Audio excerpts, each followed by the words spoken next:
नमस्कार दोस्तों, मेरा नाम सोम उपाध्याय है। आज हम जिस टॉपिक की चर्चा आपके सामने करने जा रहे हैं वो है भारतीय संविधान की प्रस्तावना। आप सभी को पता होगा कि जैसे कि मान लीजिए एक आपका कोई का घर है, तो और घर के अंदर बहुत सारे सदस्य रहते हैं, तो और घर के बाहर एक नेम प्लेट लगी होती है, उसमें बहुत सारे नियम उल्लेखित रहते हैं कि भाई इस घर में ये व्यक्ति रहते हैं, इतने व्यक्ति रहते हैं, इस नियम का पालन करेंगे, इसमें रहने के तरीके ये हैं और यहाँ पे रहने वाले व्यक्ति इतने प्रकार के भोजन पदार्थों या खाने पीने की चीज़ का यूज़ कर सकते हैं। मतलब कहने का ये है कि एक घर मान लो जाए एक संविधान है, और संविधान के बाहर एक नेम प्लेट जो लगी है उसको हम प्रस्तावना के रूप में पढ़े, तो वो नेम प्लेट दर्शाती है कि संविधान की जो प्रस्तावना है, जो जगमकान एक रूम के बाहर जो नेम प्लेट लगी हुई है, वो एक उद्देशिका के रूप में कार्य कर रही है, जो दर्शाती है कि इस घर में रहने वाले व्यक्तियों के लिए ये नियम होंगे और इस प्रकार से इस व्यक्तियों को ये छूट मिलेगी। तो प्रस्तावना भी यही करती है कि संविधान का एक परिचय पत्र होता है, जो संविधान में उल्लेखित चीज़ों का विस्तार पूर्वक जो वर्णन संविधान में किया गया है उसको संपेक्ष में समझाने का कार्य करती है। एक प्रकार से ये घर की कुंजी है, ताला है। आपको घर में इंटर करने से पहले उस ताले की कुंजी को के बारे में आपको जानना होगा, उस नियम को आपको पढ़ना होगा, जिस नियम के बारे में आपको विस्तार पूर्वक संविधान में वर्णित किया गया है, वही प्रस्तावना है। अब सबसे पहले बात यह उठती है कि प्रस्तावना को आखिर पर संविधान में जब जोड़ा गया था, तो प्रारंभ में ना जोड़ते हुए संविधान अपनाने के बाद जोड़ा गया था। इसका रीजन ये था कि जब 13 दिसंबर को पंडित नेहरू जी ने 13 दिसंबर 1946 को पंडित नेहरू ने एक उद्देश्य प्रस्ताव प्रस्तुत किया गया था।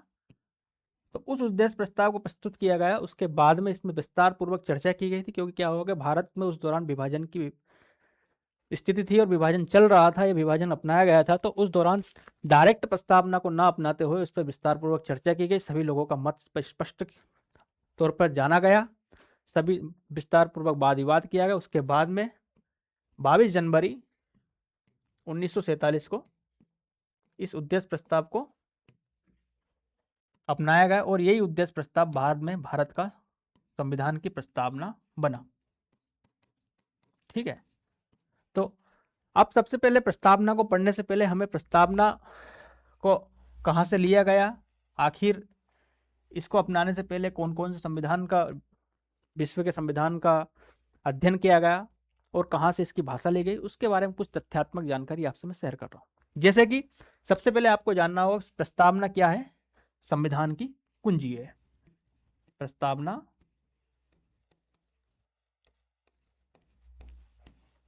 संविधान की कुंजी है और ये वर्ड जो है केम मुंशी का है।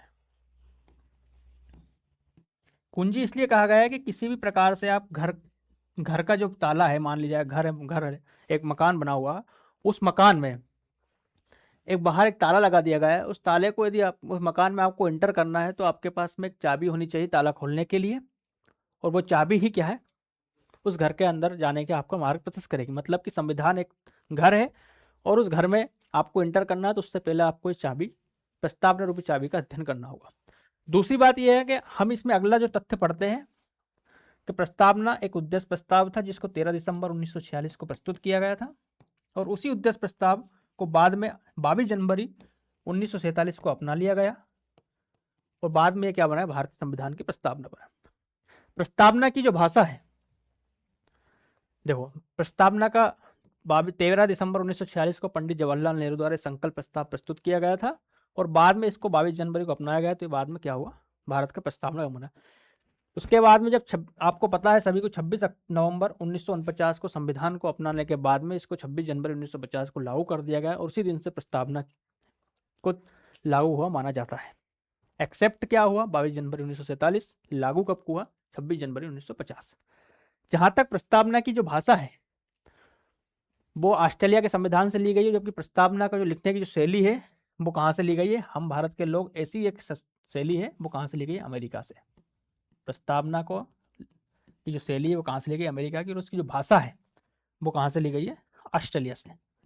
ऑस्ट्रेलिया के संविधान से उसकी भाषा मिलती जुलती है। अब सबसे पहले जब हम प्रस्तावना का जब अध्ययन करते हैं तो हमें, जैसे एक मिनट, एक ब्लैंक पेज लिख, एक खाली पेज में आपको समझाता हूं मैं। जैसे हम प्रस्तावना का अध्ययन करते हैं तो प्रस्तावना का जब अध्ययन हम कर रहे हैं तो उसमें हमको क्या क्या चीज़ों के बारे में जानकारी मिलती है। जैसे कि आप समझते हो प्रस्तावना का जो स्टार्टिंग होती है वो होती है, हम भारत के लोग भारत को एक संपूर्ण प्रभुसंपन्न लोकतंत्रात्मक गणराज्य बनाने के लिए तथा उसके समस्त नागरिकों को सामाजिक, आर्थिक, राजनीतिक न्याय प्रदान करने एक्सेट्रा ऐसा लिखा होता है। तो उसमें हमें उस प्रस्तावना का जब हम अध्ययन करते हैं तो हमें संविधान के बारे में क्या क्या चीज उसमें मिलती है, मतलब प्रस्तावना के अध्ययन करने के दौरान हमें क्या क्या चीज उससे जानकारी प्राप्त होती है। नंबर एक क्या होता है, सत्ता का स्रोत, दूसरा सत्ता का स्वरूप और तीसरा सत्ता का उद्देश्य। सत्ता का स्रोत मतलब कि सत्ता, ये संविधान जो सत्ता ग्रहण करता है, सरकार जो सत्ता ग्रहण करती है वो कहां से ग्रस्त करती है, तो हम जानते हैं कि ये स्टार्ट हुआ है हम भारत के लोग, मतलब कि भारत की जनता से। भारत में निवास करने वाले जितने भी लोग हैं वही क्या है, सत्ता का स्रोत है। वही ये डिसाइड करेंगे कि संविधान में जो सत्ता का निर्माण किया गया है, राज्य सरकार हो, केंद्र सरकार हो, उसका चयन कौन करती है, भारत की जनता करती है। तो इसका स्रोत क्या होगा, जनता। क्या होगी, जनता। दूसरा प्रस्तावना यह बताती है कि प्रस्ताव जो संविधान है उसका स्वरूप क्या होगा, सत्ता का स्वरूप क्या होगा, सत्ता का स्वरूप, सत्ता का स्वरूप। तो स्वरूप क्या क्या होगा, जैसे कि संपूर्ण प्रभु संपन्न, जो भारत है वो क्या होगा, संपूर्ण प्रभु संपन्न होगा। संपूर्ण प्रभु संपन्न से तात्पर्य क्या है, अब हम इसको डिटेल में समझेंगे। पहले यहाँ पे कुछ की टर्मिनोलॉजी है उसको मैं यहाँ लिख लेता हूं ताकि क्या होगा बाद में। संपूर्ण प्रभुत्व संपन्न, प्रभुत्व संपन्न, ठीक है। और दूसरा समाजवादी, हम पढ़ते हैं कि हम भारत के लोग भारत को एक संपूर्ण प्रभुत्व संपन्न समाजवादी पंथ निरपेक्ष लोकतंत्रात्मक गणराज्य, मतलब कि ये क्या है, सत्ता का स्वरूप है। संपूर्ण प्रभुत्व संपन्न, समाजवादी, पंथ निरपेक्ष, ठीक है, लोकतंत्रात्मक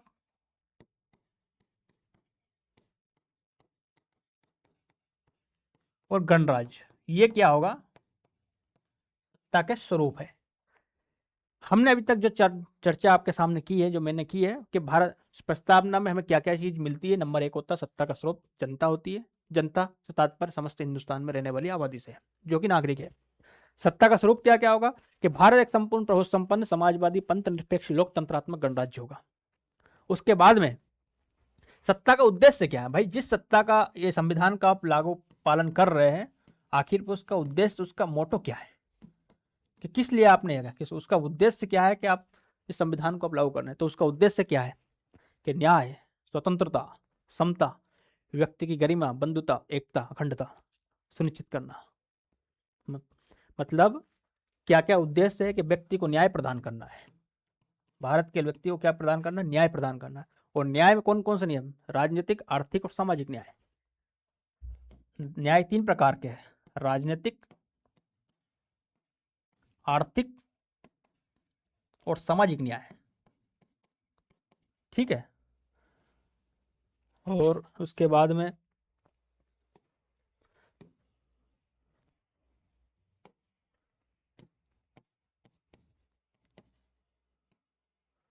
ठीक है, उसके बाद में आ गए स्वतंत्रता। स्वतंत्रता कितने प्रकार की, पांच प्रकार की। अफसर की स्वतंत्रता, अभिव्यक्ति की स्वतंत्रता, धर्म और उपासना की स्वतंत्रता, ये आपको पांच प्रकार की स्वतंत्रता प्रदान करना है। उसके बाद में आता है समता, व्यक्ति की गरिमा, बंधुता, एकता और अखंडता। ये सब चीजें क्या है, इस प्रस्तावना के उद्देश्य है।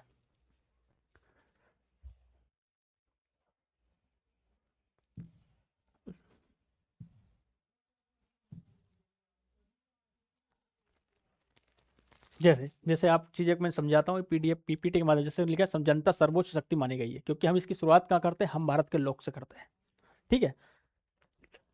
अब जो मैंने कुछ टर्म यहाँ पे आपके सामने चर्चा की थी, जैसे कि जनता का स्रोत हो गया, अब सत्ता का स्वरूप। अब सत्ता के स्वरूप में हमने कुछ टर्मोलॉजी यूज की, संपूर्ण प्रभुत्व संपन्न। अब संपूर्ण प्रभुत्व संपन्न से तात्पर्य क्या है, जैसे कि आप सभी को पता होगा, आज़ाद होने से पहले 1947 से पहले भारत जो था वो ब्रिटिश क्राउन के अधीनस्थ था। मतलब भारत से रिलेटेड जितने भी नियम कायदे बन रहे थे, जितने भी निर्णय लिए जा रहे थे, वैश्विक व्यापार से रिलेटेड हो, कानून से रिलेटेड हो, या हमारी वैश्विक विदेश नीति से रिलेटेड जितने भी नियम कायदे थे, वो कहाँ से डिसाइड हो रहे थे? ब्रिटिश क्राउन डिसाइड कर रही थी। वहाँ का राजा डिसाइड कर रहा था, वहाँ का प्रधानमंत्री डिसाइड कर रहा था कि भारत किसके साथ व्यापार करेगा, कितना टैरिफ लगाएगा, भारत की विदेश नीति क्या होगी, किसके साथ भारत आर्थिक रूप से या राजनीतिक रूप से अच्छे संबंध रखेगा और किसके साथ संबंध अच्छे नहीं रखेगा। उस समय क्या था, हम संपूर्ण प्रभुत्व संपन्न नहीं थे। मतलब कि हमारे देश का कानून बनाने से लेके, संविधान बनाने से लेके सारे निर्णय हम कहाँ से ले डिसाइड किए जा रहे थे? ब्रिटिश संविधान के द्वारा, ब्रिटिश पार्लियामेंट के द्वारा और ब्रिटिश राजा के द्वारा। राजा से तात्पर्य यह है कि वहाँ के जितने भी जो कानून नियम होते थे वो वहाँ के राजा के माध्यम से वहाँ की सरकार लागू करती थी। ठीक है। और जब आज़ाद हुआ भारत 15 अगस्त 1947 को, उसके बाद में हमने लगभग 3 साल में संविधान बनाया, और संविधान बनाने के बाद में 26 जनवरी 1950 को हमने संविधान को लागू किया। उसके बाद में हम पूर्ण रूप से संपूर्ण प्रभुत्व संपन्न हो गए। जैसे कि बच्चों, आपको सभी को पता होगा कि आपके घर में या आपके देश में एक छोटा सा एग्जाम्पल के माध्यम से मैं इसको आपको समझाने का प्रयास करता हूं। जैसे कि आपका घर है और आपके घर में या आपके स्कूल में, सबसे अच्छा एग्जाम्पल स्कूल का लेते हैं हम। जैसे कि आपका एक स्कूल है, उस स्कूल में लंच कब होगा, कौन सा टीचर क्या सब्जेक्ट पढ़ाएगा, कब आपका खेल का पीरियड होगा, कब आपकी छुट्टी होगी, और उसके अंदर जितने भी संचालन के नियम है वो आप खुद बच्चे डिसाइड कर रहे हैं कि हमारी स्कूल है, हम इसका निर्णय हम खुद करेंगे, और उसको हम जो हमने नियम एक बार बना दिए हैं उस नियम को सभी व्यक्ति पर, सभी स्टूडेंट पर बराबर का लागू होगा। उसमें यदि हमको चेंजेस करना तो सभी मिलकर बहुमत के आधार पर उसको चेंज कर देंगे। मतलब कि उस स्कूल से रिलेटेड जितनी भी आपकी संपूर्ण प्रभुता थी वो आप खुद डिसाइड कर रहे हो। तो उस स्कूल के बारे में आप क्या होगे, सब लोग आप संपूर्ण प्रभुत्व संपन्न होगे। वहां पे किसी भी व्यक्ति का, कोई अन्य अधिकारी या कोई व्यक्ति या गांव का लोग आके आपके जो स्कूल में अधिकार नियम उसमें आप चेंजेस नहीं कर सकता। तो इसी को हम बृहत संदर्भ में लेते हैं तो एक राष्ट्र हो गया। राष्ट्र के मतलब कि भारत की आंतरिक और बाह्य नीति का जो निर्धारण है वो यहाँ की सरकार करेगी, इसमें किसी भी बाहरी संस्था का हस्तक्षेप नहीं होगा। अब कभी कभी यह प्रश्न उठता है कि यदि ऐसा है तो भारत ने कॉमनवेल्थ की सदस्यता ले रखी है, IMF की सदस्यता ले रखी है, वर्ल्ड बैंक की सदस्यता ले रखी है, और इन सब की सदस्यता लेने के बावजूद क्या भारत संपूर्ण प्रभुत्व संपन्न है? तो इसका उत्तर होगा हाँ। वो कैसे? क्योंकि क्या होता है, इनके जितने भी निर्णय जो होते हैं वो भारत पर बाध्यकारी नहीं होते हैं। जितने भी वैश्विक संस्थाओं के जो निर्णय होते हैं वो भारत खुद डिसाइड करता है कि उन निर्णयों को मानना है नहीं मानना है। मान लीजिए किसी संस्था का आप सदस्य बन रहे हो, तो वो सदस्य बनना ऐसा नहीं है कि आप, जैसे मान लीजिए आपके स्कूल में या घर है, आप घर परिवार में संस्था के मतलब एक समाज में आप रह रहे हो, समाज में परिवार आपका है और समाज के नियम संचालन जो हो रहे हैं शादी ब्याह से लेके एक्स्ट्रा, अब वो नियम आपकी इच्छा है तो आप मानो, नहीं इच्छा तो आप नहीं मान सकते ना। यदि आपने एक्सेप्ट किया तो आपकी इच्छा के अनुसार एक्सेप्ट किया कि समाज के नियम है, चलो सामाजिक प्रथा है इसको मान लेते हैं, पर नहीं मान रहे तो इसका मतलब ये नहीं होगा कि आप सामाजिक बहिष्कार हो जाएगा। हाँ, पहले ये प्रथा चल रही थी, सामाजिक बहिष्कार होता था, पर अब नहीं होगा। तो यही कहने का तात्पर्य है कि यदि भारत ने वर्ल्ड बैंक, IMF, कॉमनवेल्थ की सदस्यता ली है तो भारत की संप्रभुता का हनन नहीं है, क्योंकि उसके निर्णय भारत में बाध्यकारी नहीं है। भारत सरकार चाहेगी तो उस निर्णय को एक्सेप्ट करेगी, नहीं तो नहीं करेगी। तो दूसरा हमने अभी तक पढ़ा है संपूर्ण प्रभुत्व संपन्न। उसके बाद में टर्म आ जी समाजवादी। समाजवादी पढ़ने से पहले मैं आपको स्पष्ट कर दूं कि संविधान में प्रारंभ में जब प्रस्तावना लागू की गई थी तभी समाजवादी वर्ड सब इसमें शामिल नहीं था। यह शब्द 42वें संविधान संशोधन 1976 में कब हुआ था? ये 42वें संविधान संशोधन समाजवादी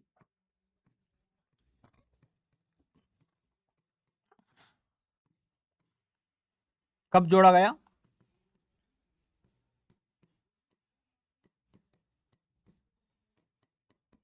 इसको जोड़ा गया है 42वें संविधान संशोधन 1976 में। उस समय पे समाजवाद के साथ साथ और भी शब्द जोड़े गए थे। उसमें 2 और शब्द थे, एक था पंथ निरपेक्ष और एक था अखंडता। इसको हम आगे पढ़ेंगे। तो समाजवादी शब्द को प्रारंभ में नहीं जोड़ा गया। तो अब प्रश्न उठता है कि भाई समाजवाद जब शब्द को प्रारंभ में नहीं जोड़ा गया था तो इसको बाद में जोड़ने की आवश्यकता क्यों पड़ी? जब संविधान सभा में डिस्कस किया जा रहा था तो पंडित नेहरू समाजवादी विचारक के उस समय समर्थक थे, पर संविधान की जो प्रारूप समिति के अध्यक्ष थे B.R. अम्बेडकर साहब, जो संविधान के निर्माता ही माने जाते हैं, उन्होंने इस शब्द को जोड़ने की प्रासंगिकता पर ध्यान नहीं दिया। उनका कहना था कि संविधान किसी एक पार्टी विशेष का संविधान नहीं है। मान लीजिए कोई व्यक्ति, भारत में पक्ष विपक्ष होते ही आप सभी जानते हैं। एक पक्ष है जो समाजवाद को प्रोत्साहन दे रहा है, दूसरा पक्ष है जो पूंजीवाद को बढ़ावा देना चाह रहा है। पर यदि हमने समाजवाद स्पष्ट कर दिया तो ये संविधान में लकीर बन जाएगी कि हाँ, भारत का संविधान समाजवाद से चलेगा।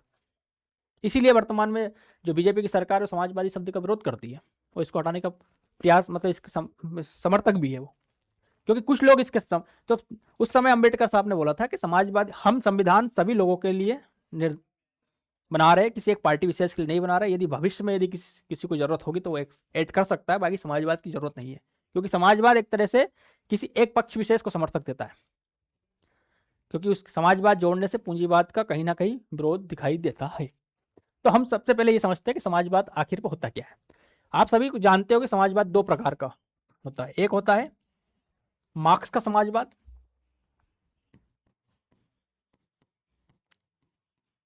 दूसरा होता है गांधी या नेहरू का समाजवाद। अब सब गांधी एवं नेहरू का समाजवाद।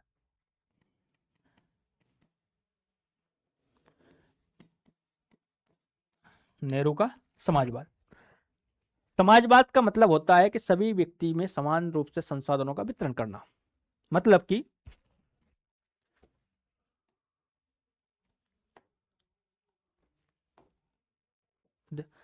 समाजवाद का अर्थ होता है आर्थिक असमानता को कम करना, संसाधनों का समान रूप से वितरण करना। मतलब कि सभी लोगों पर, जो ऊंच नीच है, गरीब है, आर्थिक रूप से संपन्न है, पिछड़े, उन लोगों में समान रूप से व्यवहार करना और सभी को समान संसाधन का वितरण करना, ये समाजवाद की धारणा है, ये समाजवाद का उद्देश्य होता है। तो अब मार्क्स का समाजवाद क्या कहता है? वर्ग संघर्ष को प्रोत्साहन देता है मार्क्स किसको प्रोत्साहन देता है? वर्ग संघर्ष को। मतलब कि क्या है, यदि कोई व्यक्ति आपको संसाधन में समान रूप से भागीदारी नहीं दे रहा तो उससे छीन लो। उसका कहने का तात्पर्य यही है कि कोई बड़े पूंजीपति वर्ग है, उनसे संसाधन छीन के अपने आप में वितरण कर लो, ये मार्क्स का समाजवाद है। वही लोकतांत्रिक समाजवाद क्या कहता है? लोकतांत्रिक समाजवाद कहता है कि भाई साहब, लोकतंत्र के माध्यम से समाजवाद की स्थापना करना है और लोक कल्याण के राज्य की स्थापना करना है, जिसमें योजनाओं के माध्यम से, चुनाव के माध्यम से समाजवादी नीतियों को लागू करना है। समाजवाद के जो की पॉइंट है क्या है? समानता स्थापित करना, संपत्ति का समाजीकरण करना, मजदूर और शोषण वर्ग का कल्याण करना। इसी संदर्भ में सुप्रीम कोर्ट ने भी एक जजमेंट दिया था और वो जजमेंट DC नकारा बनाम भारत संघ बाज में था। सुप्रीम कोर्ट ने कहा था कि भाई साहब, आय की असमानता कम करना समाजवाद का उद्देश्य होना चाहिए। जीवन स्तर की असमानता को कम, जीवन स्तर में जो असमानता है उसको कम करना इसका उद्देश्य होना चाहिए और वंचित वर्गों का कल्याण करना इसका उद्देश्य होना चाहिए। तो उस समय जब जब 42वें संविधान संशोधन 1946-76 में इसको जोड़ा गया, सुप्रीम कोर्ट ने इसको वैलिड माना कि समाजवाद किसी एक पार्टी विशेष की मानसिकता नहीं है, ये समाजवाद समाज के कल्याण के लिए जोड़ा गया है। अब अगला जो पॉइंट आएगा वो क्या है? पंथ निरपेक्ष। पंथ निरपेक्ष को समझाने से पहले मैं आपको ये बताता हूं कि आखिर पे धर्मनिरपेक्ष और पंथ निरपेक्ष राज्य का मतलब होता क्या है। पंथ निरपेक्ष या धर्मनिरपेक्ष राज्य का मतलब क्या होता है? इसका मतलब यह होता है कि कोई भी राज्य या देश का कोई धर्म नहीं होगा। क्योंकि क्या होता है कि हमने देखते हैं हमारे पड़ोसी देश पाकिस्तान या बांग्लादेश, इन्होंने इस्लाम को, बांग्लादेश नहीं, पाकिस्तान का एग्जाम्पल सटीक है, पाकिस्तान ने इस्लाम को अपना धर्म घोषित कर दिया। मेरा राज्य का धर्म क्या है? इस्लाम। परंतु भारत का कोई धर्म नहीं है। भारत सभी धर्मों पर समान रूप से बराबर का महत्व देता है। इसकी दो अवधारणा है, पश्चिम का धर्मनिरपेक्ष और भारतीय धर्मनिरपेक्ष। पश्चिम का धर्मनिरपेक्ष राज्य को पूर्ण रूप से अलग कर लेता है, मतलब कि राज्य धार्मिक मामलों में हस्तक्षेप नहीं करेगा। राज्य धार्मिक नीतियों में राज्य का कोई धर्म नहीं होगा, धर्म से रिलेटेड किसी भी चीज में वो हस्तक्षेप नहीं करेगा, किसी भी एक व्यक्ति विशेष या किसी धर्म विशेष को बढ़ावा राज्य नहीं देगा। परंतु भारतीय धर्मनिरपेक्ष जो है हमारी पुरानी ऐतिहासिक परंपराओं पर आधारित है, जहां पर सभी धर्मों को समान रूप से लेने की बात कही गई है, समान रूप से चलने की बात कही गई है।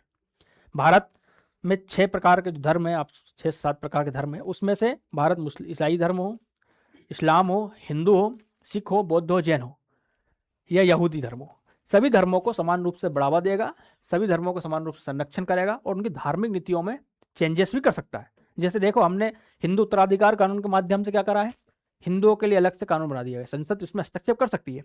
3 तलाक में सुप्रीम कोर्ट ने जजमेंट दिया, सरकार ने नियम बनाए।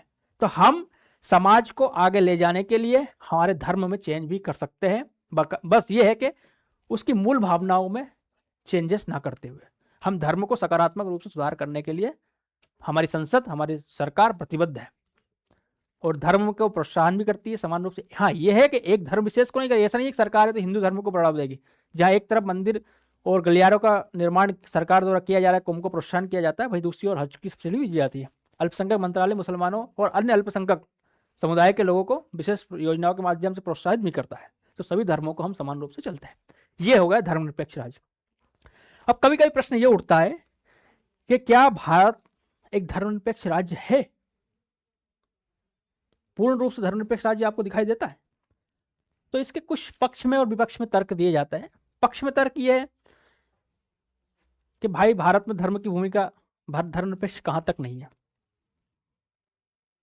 जैसे कि हम बोलते हैं भारत धर्मनिरपेक्ष राज्य पूर्ण रूप से नहीं है, उसके पक्ष के ये, क्योंकि भारत में क्या है, धर्म की विशेष भूमिका राजनीति में होगी। धर्म को देखकर व्यक्ति को टिकट दिया जाता है कि किस धर्म से बिलोंग करता है। धर्म को देखकर चुनाव मतदाताओं को प्रोत्साहन दिया जाता है, ठीक है। उसके बाद उम्मीदवारों का चयन किया जाता है, धार्मिक मुद्दे उठाए जाते हैं, जैसे राम मंदिर हो गया। जनता का मतदान व्यवहार भी धर्म से रिलेटेड से में विशेष भूमिका निभाता है कि जनता ये डिसाइड करती है किस धर्म का कैंडिडेट है, ये हमारे धर्म को मानने वाला है, ये हमारे धर्म को प्रोत्साहन देने वाला है। तो उस कैंडिडेट विशेष पर जनता क्या करती है, उसको चयन करती है। मंत्रिमंडल का यदि गठन होगा तो प्रधानमंत्री ये देखेगा कि इस धर्म का व्यक्ति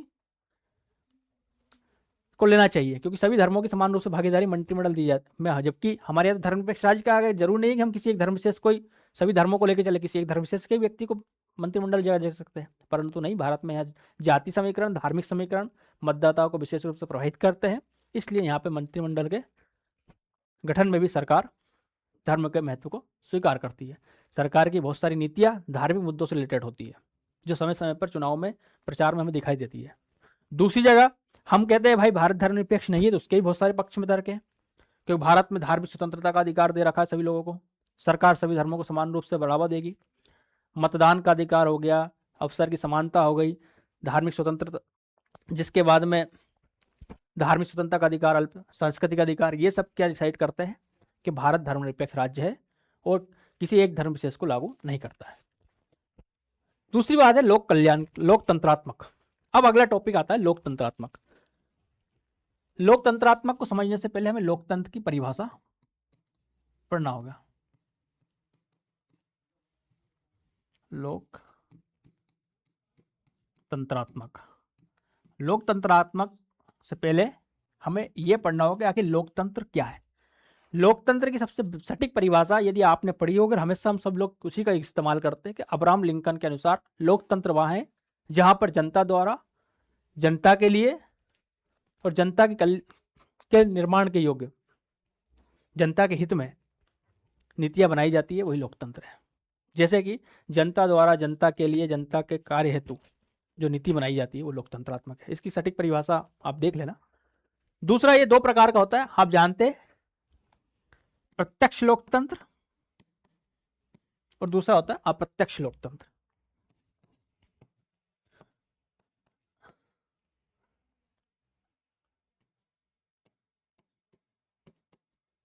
अप्रत्यक्ष लोकतंत्र, प्रत्यक्ष तात्पर्य क्या होता है कि भारत जो जनता क्या है, अपने जो कैंडिडेट है, जो अपने जो उम्मीदवार है, जो अपने जो प्रतिनिधित्व है, वो डायरेक्ट क्या करती है, चुनती है, डायरेक्ट वोट देगी और पार्लियामेंट में जाएगा। जैसे कि इसका एग्जाम्पल भारत में सबसे अच्छा देखने को मिलता है। भारत में प्रत्यक्ष लोकतंत्र के माध्यम से एमपी, एमएलए, ठीक है, सरपंच, जो स्थानीय निकाय चुनावों में इनकी नियुक्ति, इनका जो चुनाव होता है वो किसके माध्यम से होता है, प्रत्यक्ष के माध्यम से। प्रत्यक्ष प्रतिनिधित्व का सिद्धांत यहाँ पे लागू होता है। अप्रत्यक्ष लोकतंत्र क्या होती है, जनता अप्रत्यक्ष रूप से कैंडिडेट को निर्वाचित करती है और वो कैंडिडेट फिर राष्ट्र के प्रमुख का चयन करते हैं। जैसे कि इसका एग्जाम्पल हमने देखा, हमारे राष्ट्रपति का चयन किस पे होता है? अप्रत्यक्ष में। उपराष्ट्रपति, ठीक है, और राज्यसभा, संसद या विधान परिषद के सदस्य का चुनाव किसके माध्यम से होता है? अप्रत्यक्ष लोकतंत्र के माध्यम से। ठीक है,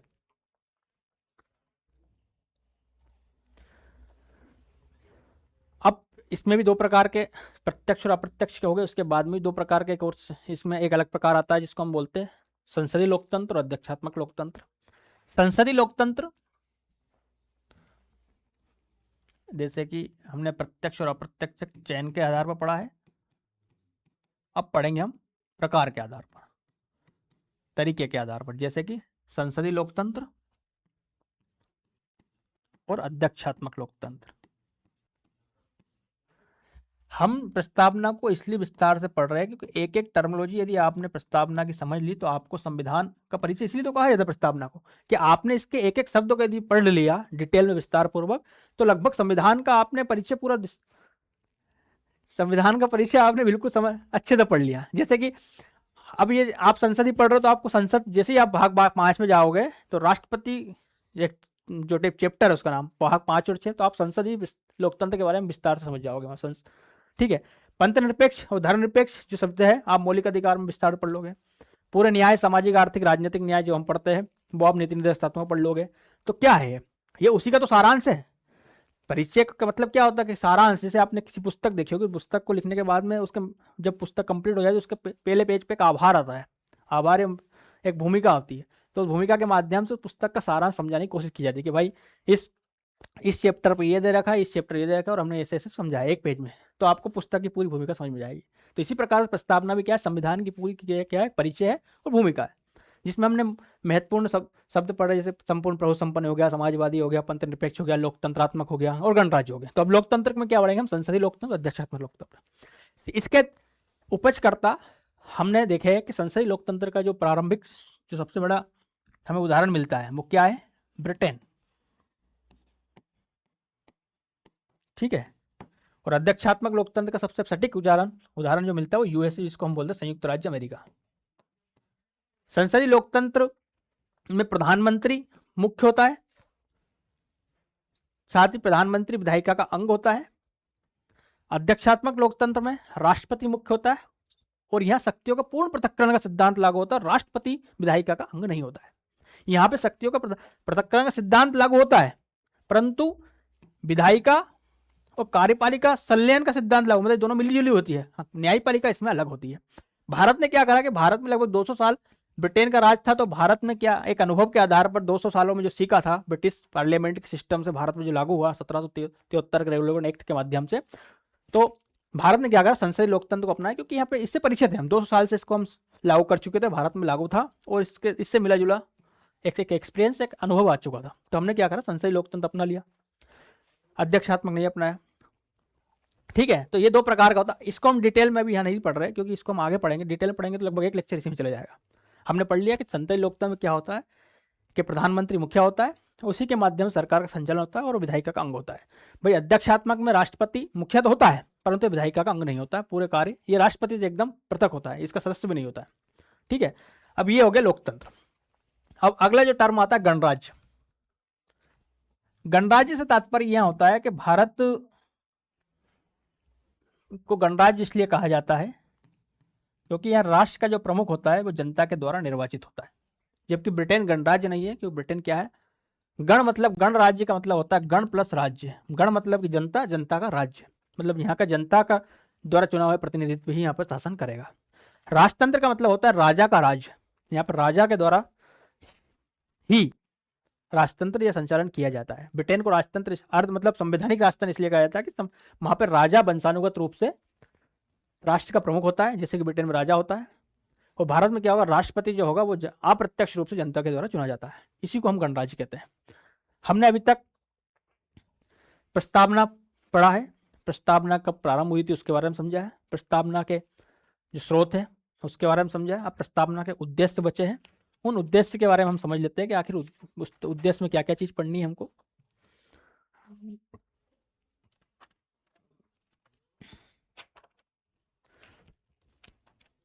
उद्देश्य में हम सबसे पहले पढ़ेंगे न्याय कि आगे प्रस्तावना का उद्देश्य।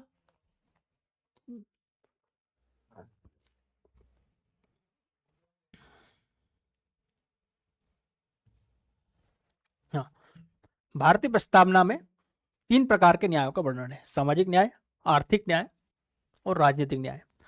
अब सामाजिक न्याय कैसे प्रदान किया जाए, ये प्रस्तावना में तो उल्लेख हो गया, पर प्रदान करने का तरीका कहाँ दिया गया है, राज्य के नीति निर्देश तत्वों में, डीपीएसपी में, मौलिक अधिकारों में। सामाजिक न्याय कहता है कि जाति व्यवस्था का उन्मूलन करना चाहिए, हर व्यक्ति को समान रूप से जाति पाति धर्म के आधार पर भेदभाव नहीं किया जाएगा। आर्टिकल 14-15 इसका विस्तार से वर्णन करता है मौलिक अधिकारों में।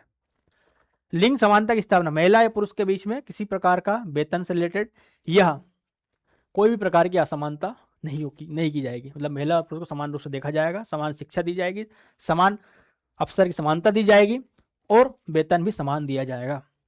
ये क्या है, लिंग की समानता। धर्म और भाषा के आधार पर भेदभाव नहीं किया जाएगा, मतलब कोई विशेष धर्म को कोई व्यक्ति मान रहा है, मान लीजिए कोई व्यक्ति इस्लाम को मान रहा है, जैनिज्म को मान रहा है, बौद्धिज्म को मान रहा है या हिंदुइज्म को मान रहा है, तो वो किसी भी रिलीजन को मान रहा है, पर उसके ऊपर इस आधार पर उससे भेदभाव नहीं किया जाएगा कि ये विशेष धर्म को मानने वाला व्यक्ति है इसलिए इसको विशेष सुविधा दी जाए, ऐसा नहीं होगा।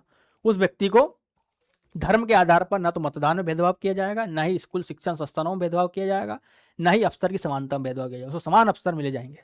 इसलिए धर्म के आधार पर किसी व्यक्ति से भेदभाव नहीं किया है। सामाजिक सम्मान और अवसर, धर्म विशेष के आधार पर किसी व्यक्ति को सामाजिक सम्मान नहीं दिया जाएगा कि ये इस विशेष धर्म को मानने वाला है इसलिए इसको समाज में उच्च अवसर सम्मान दिया जाए और किसी व्यक्ति विशेष धर्म को मानता है उसको कम अवसर दिया जाए। जाति के स्तर पर भी किसी व्यक्ति से भेदभाव नहीं किया जाएगा। अब आता है आर्थिक न्याय। आर्थिक न्याय कहता है कि समाज में ऊंच नीच भेदभाव, आर्थिक स्तर पर असमानता को कम करना है, गरीबी का उन्मूलन करना है, हर व्यक्ति को समान अवसर दिया जाएगा, आर्थिक बढ़ने के लिए हर व्यक्ति को व्यापार करने की स्वतंत्रता दी जाएगी, ये एक तरह का आर्थिक न्याय है। रोजगार के समान अवसर प्रदान करना, ये भी आर्थिक न्याय है। अगला है न्यूनतम मजदूरी गारंटी। हम देखते हैं मनरेगा एक्ट 2005 में लागू किया गया, वो क्या है, एक प्रकार का आर्थिक न्याय प्रदान करने की गारंटी दी गई सरकार के द्वारा। शिक्षा स्वास्थ्य सेवाओं की उपलब्ध कराना भी, ये भी एक तरह का आर्थिक न्याय है। हर व्यक्ति को समान रूप से शिक्षा और स्वास्थ्य प्रदान करने के लिए किस लिए किया जाता है, क्योंकि उसको आर्थिक न्याय, क्योंकि गरीब व्यक्ति है, गरीब व्यक्ति को आप निःशुल्क शिक्षा दोगे तभी वो व्यक्ति आगे बढ़ पाएगा, उसको निःशुल्क भोजन की उपलब्धता कराई जाएगी तो ही वो व्यक्ति आगे बढ़ पाएगा। अगला है राजनीतिक न्याय। राजनीतिक न्याय प्रदान करने का सबसे जो बेस्ट अच्छा एग्जाम्पल मैं देखता हूं वो है स्थानीय निकाय चुनावों में भागीदारी देना, क्योंकि हर व्यक्ति की हैसियत नहीं होती कि विधायिका का चुनाव, संसद का चुनाव लड़ सके, किंतु हम देखते हैं कि 73 और 74 संविधान संशोधन के माध्यम से व्यक्ति को राजनीतिक न्याय प्रदान करने, मतलब सत्ता का विकेंद्रीकरण किया गया और हर व्यक्ति, आम व्यक्ति की भागीदारी सुनिश्चित की गई है। तो ये क्या है, राजनीतिक न्याय का सबसे अच्छा उदाहरण है। दूसरा है कि 18 वर्ष से ऊपर उम्मीदवारों को, 18 वर्ष से ऊपर के जितने व्यक्ति हैं उन व्यक्ति को मतदान का अधिकार दिया गया है। और आपने पढ़ा होगा या आगे आप पढ़ोगे, आर्टिकल 326 जो कहता है कि धर्म विशेष लिंग जन्मस्थान के आधार पर किसी व्यक्ति से मतदान के अधिकार से वंचित नहीं किया जाएगा, वो क्या है, वो एक तरह का राजनीतिक न्याय है। हर व्यक्ति को धर्म जाति विशेष के आधार पर चुनाव लड़ने से वंचित नहीं किया जाएगा, सभी व्यक्ति को समान रूप से चुनाव लड़ने का अधिकार होगा, वो क्या है, एक तरह का आर्थिक न्याय है। अभिव्यक्ति की स्वतंत्रता, आप क्या बोल रहे हो, आपकी धारणा क्या है, आप किस पक्ष को सपोर्ट करते हो, किसकी आप बुराई करना चाहते हो, सकारात्मक रूप से आप आलोचना भी कर सकते हो, तो वो क्या है, व्यक्ति की स्वतंत्रता, वो भी एक तरह का आर्थिक न्याय है। और आर्थिक न्याय प्रदान करने के लिए सबसे अच्छा एग्जाम्पल भाग 3 में आप मौलिक अधिकारों में पढ़ोगे, जिसमें समानता और स्वतंत्रता का अधिकार, ये एक तरह का राजनीतिक जो न्याय है वो विस्तार पूर्वक समझने का एक अच्छा जरिया आपके माध्यम से आगे मैं पढ़ाऊंगा आपको विस्तार में कि आर्थिक राजनीतिक न्याय मौलिक अधिकारों में आप पढ़ोगे कितना। भारतीय संविधान में यदि हम सबसे अच्छा भाग माने तो वो क्या है, मौलिक अधिकार और नीति निर्देश तत्व, जो आपकी हर व्यक्ति को समान रूप से आगे बढ़ने की स्वतंत्रता देता है, समान रूप से अवसर की समानता देता है और एक स्वतंत्र जीवन शैली अपनाने का वातावरण प्रदान करता है। वही क्या है, भाग 3 है जिसको आपको पढ़ना है, देखना अगला लेक्चर उसी का होगा। तो क्या, अभिव्यक्तिक स्वतंत्रता, राजनीतिक भागीदारी की समानता, ये सब क्या है, राजनीतिक न्याय है। ठीक है, अब अगला न्याय पढ़ा आपने, अब पढ़ेंगे आप स्वतंत्रता।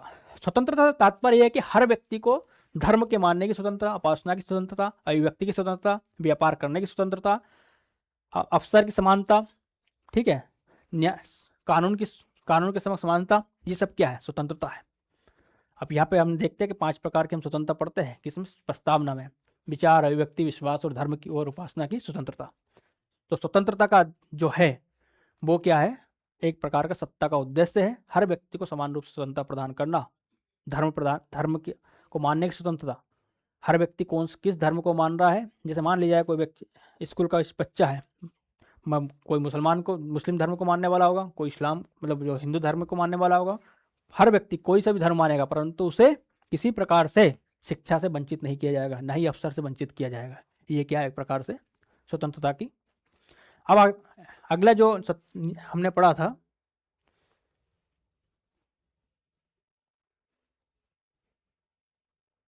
सत्ता का उद्देश्य में न्याय के बाद में स्वतंत्रता के बाद में आता है व्यक्ति की गरिमा।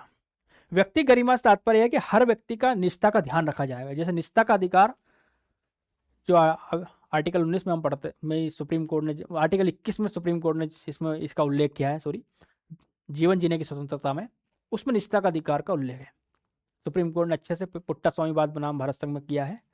तो निष्ठा, व्यक्ति गरिमा क्या मतलब, व्यक्ति की निष्ठा का पूरा ध्यान रखा जाएगा और राष्ट्र की एकता और अखंडता को सुनिश्चित करने वाली बंधुता को बढ़ावा दिया जाएगा। प्रस्तावना का अगला जो उद्देश्य है वो क्या है, राष्ट्र की एकता अखंडता को सुनिश्चित करने वाली बंधुता को बढ़ावा दिया जाएगा। एकता मतलब हर व्यक्ति को भाईचारे, समान भ्रातृत्व की भावना से रहने का माहौल प्रदान किया जाएगा और ऐसे चीजें को बढ़ावा दिया जाएगा। अखंडता, भारत किसी परिस्थिति में राज्य का विखंडन नहीं करने देगा।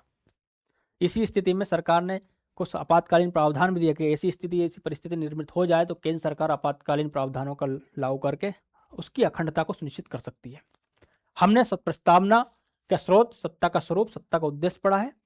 उसके बाद में अब एक चीज आती है कि क्या जो सबसे ज्यादा चर्चा में है कि प्रस्तावना को आखिर क्या संवैधानिक महत्व प्राप्त है, क्या प्रस्तावना संविधान का अंग है। इसको हम पढ़ने के बाद में ये लेक्चर को यहीं फिनिश करेंगे क्योंकि बहुत लंबा लेक्चर हो गया है आज का। अगला जो पॉइंट है कि क्या प्रस्तावना संविधान का अंग है।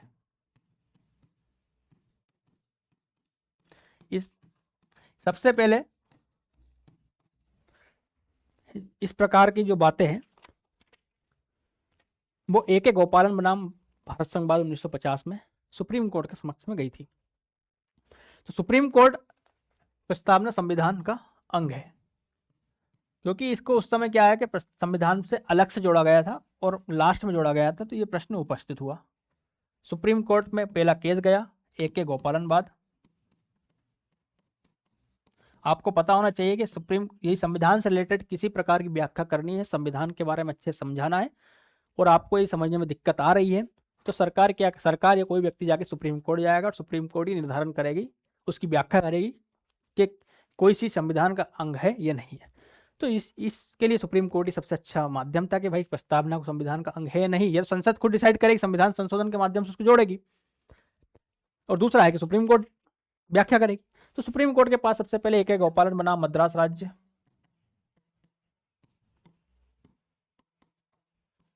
मद्रास राज्य 1950 में यह केस गया।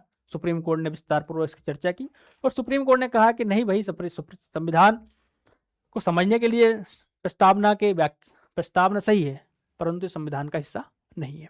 सुप्रीम कोर्ट ने इसने मना कर दिया कि नहीं, नो, ये संविधान का हिस्सा नहीं है। उसके बाद में दूसरा केस जाता है सुप्रीम कोर्ट के समक्ष, वो था बेरुवाड़ी केस जो 1960 में, A.K. गोपालन तो जो है, उसके बाद में पहले के बाद दूसरा केस जाता है वो है बेरुवाड़ी केस। बेरुवाड़ी एक क्षेत्र है बंगाल का। उस समय बेरुवाड़ी क्षेत्र बांग्लादेश को देने के लिए इस सुप्रीम कोर्ट में यह केस गया था। तो सुप्रीम कोर्ट ने प्रस्तावना की व्याख्या की, भारत संघ 1960 में सुप्रीम कोर्ट ने बेरुवाड़ी केस के माध्यम से कहा कि भाई प्रस्तावना संविधान का अंग तो है। क्या है, प्रस्तावना संविधान का अंग है, यस, परंतु इसमें आप संशोधन नहीं कर सकते, जो इसमें लिखा है वो ऐसा का ऐसा ही रहेगा। सुप्रीम कोर्ट ने मान लिया कि संविधान का अंग है, किंतु संविधान की व्याख्या करने में, संवैधानिक उद्देश्य को लागू करने में प्रस्तावना का उपयोग किया जा सकता है, परंतु इसमें संशोधन नहीं किया जा सकता। उसके बाद में फिर एक केस जाता है, वो जाता है केशवन, जो सबसे प्रसिद्ध केस है जिसको मूल ढांचे का सिद्धांत ही सुप्रीम कोर्ट ने उसी में लागू दिया था, वो है केशवानंद भारती बनाम भारत संघवाद। केशवानंद भारती बनाम भारत संघ। ये केस केरल के एक जो मठ के मठाधीश थे, वो केशवानंद जी थे, उन्होंने अपनी संपत्ति के अधिकार से रिलेटेड याचिका लगाई थी 1973 में। तब सुप्रीम कोर्ट ने ये इस केस को दिया था, इस केस की व्याख्या की थी और इसे मूल ढांचे का सिद्धांत प्रस्तुत किया गया। इसमें सुप्रीम कोर्ट ने कहा था कि प्रस्तावना संविधान का अंग भी है और इसमें सुप्रीम प्रस्तावना में संशोधन भी किया जा सकता है। ठीक है। अगला केस फिर एलआईसी का केस जाता है, मिनर्वा मिल्स का केस जाता है, और उसके बाद में मिनर्वा मिल्स, एलआईसी, ये जो केस है, इन केस के माध्यम सुप्रीम कोर्ट ने आगे भी कहा कि प्रस्तावना संविधान का अंग है और इसमें संशोधन किया जाएगा। कल हम क्या करेंगे, इसके कुछ टॉपिक रह चुके हैं, जैसे कि प्रस्तावना की आलोचना और प्रीवियस ईयर के प्रस्तावना से रिलेटेड जितने भी यूपीएससी या पीसीएस में पीवाई के पूछे गए हैं, प्लस मेंस के जो क्वेश्चन पूछे गए हैं, उनकी मैं आपके सामने चर्चा करूंगा। आपसे पूछूंगा कि क्वेश्चन के आंसर आप भी देने का प्रयास करना, और देन हम अगला टॉपिक मौलिक अधिकार स्टार्ट करेंगे। इसी के साथ ये लेक्चर आज मैं समाप्त करता हूँ। किसी प्रकार का आपको डाउट हो तो कमेंट बॉक्स में आप कमेंट कर दीजिए, उसका आपका सॉल्यूशन दिया जाएगा। साथ ही इस लेक्चर को पूरा देखने के बाद यदि आपको पसंद आए तो यूट्यूब पर लाइक एंड सब्सक्राइब कर दीजिए। धन्यवाद।